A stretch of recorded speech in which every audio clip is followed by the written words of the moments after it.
Whether you're interested in using Bing ads or you're just thinking about doing more search optimization for Bing, it's time that you stop neglecting this search engine and focusing entirely on Google. Now, let's be honest, most of us don't really practice SEO, search engine optimization. We practice GEO, Google optimization. Google is the first and last word in internet marketing as far as a huge proportion of internet marketers and SEO agencies are concerned. It's time to change this way of thinking. But why? Why break the habit of a lifetime? Well, for starters, Bing has 20% market share. Well, that work you up, right?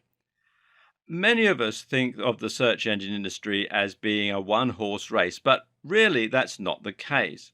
20% is actually a pretty decent chunk of the market. And when you consider that Yahoo still makes up around 10% and that Yahoo is powered by Bing, that number goes up to 30%. This is a serious amount of web traffic. Now ask yourself, in what other scenario would you be happy to let 30% of a market walk?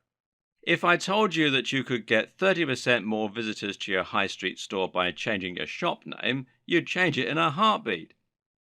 30% of potential visitors means 30% of potential customers and 30% of potential profit. Instead of earning $50,000 a year from your website, you could be earning $65,000 a year just by paying attention to Bing. Now, that's a massive difference and a free holiday. And there are plenty more reasons to wake up to the reality of Bing as well. For starters, Bing is integrated with Windows 10. Windows 10 is the latest iteration of Windows from Microsoft, and it comes with being deeply ingrained into the system. What's more is that Microsoft says this is the last version of Windows ever. That is to say that future upgrades to Windows are going to be iterative rather than complete overhauls. So we can safely say that Bing is here to stay. Not only is Bing the default search engine for the Edge browser, which comes with some pretty neat tricks up its sleeve, it's also the search engine used by Cortana. Cortana is a digital assistant like Siri that now lives on your desktop. If you want to find out the weather, for instance, you can simply ask Cortana, and while you're typing, she'll pull results from Bing and tell you. Bing has also recently made the transition to Android and iOS and is found nicely on your smartphone. This means that even if someone should set Google as their default search engine, they're still likely to be using Bing on their desktop without realizing it just by speaking with Cortana. If they ask, what does hypertrophy mean? Cortana will open up Bing and show the results in the browser. That could be your website that they're showing. And the same is true if they own an Xbox One. We don't have the exact sales figures for Xbox One right now because Microsoft are remaining quite tight-lipped about them. But we do know that they're in excess of 25 million around the world. Xbox One comes with a lot of home entertainment functions, including a browser that you can use while playing games or chatting on Skype. And guess what search engine the Xbox One browser uses? While the Xbox One isn't quite the massive success that Microsoft had hoped for, PS4 still has the lead in the moment, the company is still getting great reviews in all other departments and is generally considered to be firing on all cylinders at the moment. Examples of this can be seen with the success of Windows 10, the Microsoft brand, and the Surface line of hardware. Then there's the huge buzz surrounding the HoloLens.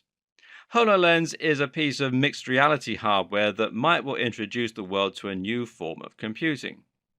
And guess what search engine it's going to use? Anything could happen in the next few years to upset the apple cart and lead to Google losing market share. For example, Apple have repeatedly threatened to ditch Google as the default browser on iPhone, and this could very easily lead to a seismic shift for the search engine landscape. Then again, it might never happen. But the question is, can you afford to take that risk? Are you happy knowing that all your eggs are in Google's basket? And one last thing to consider is that Bing offers a lot of opportunity for the savvy SEO stroke webmaster. Why is that? Well, simply because Bing is lesser known and there are fewer people trying to rank there. Likewise, there are fewer people paying for PPC. That means you'll pay less per click and you'll find it much easier to get to the top of the SERPs. Specifically, well, you'll pay around 33.5% less on Bing compared with Google AdWords. In real terms, that means 33.5% more traffic for the same cost.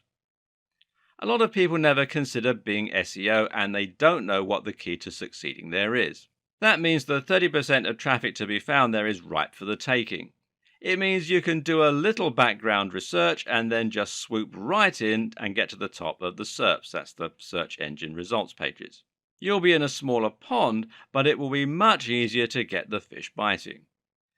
And what you have to understand is this can lead to more knock-on effects for your Google ranking too. Think about it. If you get to the top of Bing, then that leads to a lot of exposure to 30% of the web.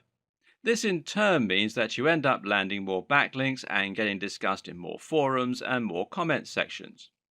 The same goes for paying ads on PPC.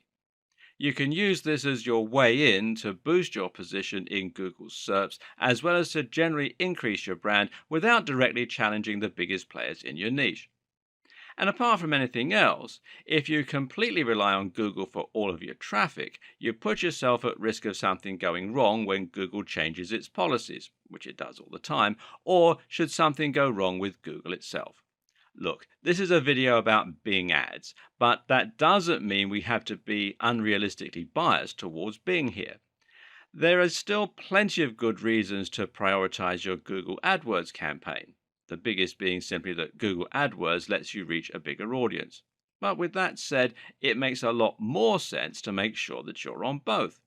The Google apocalypse may never come, but you should still have a contingency plan in case it does.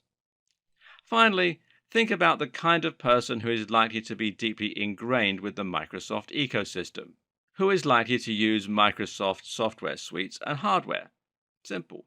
Businesses. That means executives, CTOs, and managers. And that means they're also likely to be looking at Bing.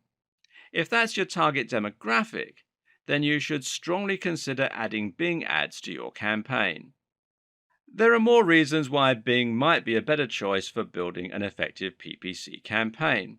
For example, it's generally considered that Bing offers superior control over ad campaigns in some aspects. For example, Bing allows you to set different ad campaigns for different time zones, allowing for sophisticated ad scheduling strategies. And this can end up making an important difference to your success. As in comedy, timing is everything for marketing. Likewise, Bing allows you to set more things like location and language for each ad group rather than for each campaign. Bing also allows more precise device targeting, letting you set different bids for different types of devices. It also lets you choose which search partners you want to work with, and it makes it easier to leave out variations of your search terms in order to create a more focused campaign. Oh, and on one little side note, Bing is actually much better looking than Google. Those daily features images really give Bing a relaxing and modern feeling, and the animated ones in particular can actually be reason enough in some cases to head on over to the site. Surely it's worth showing Microsoft some love for that.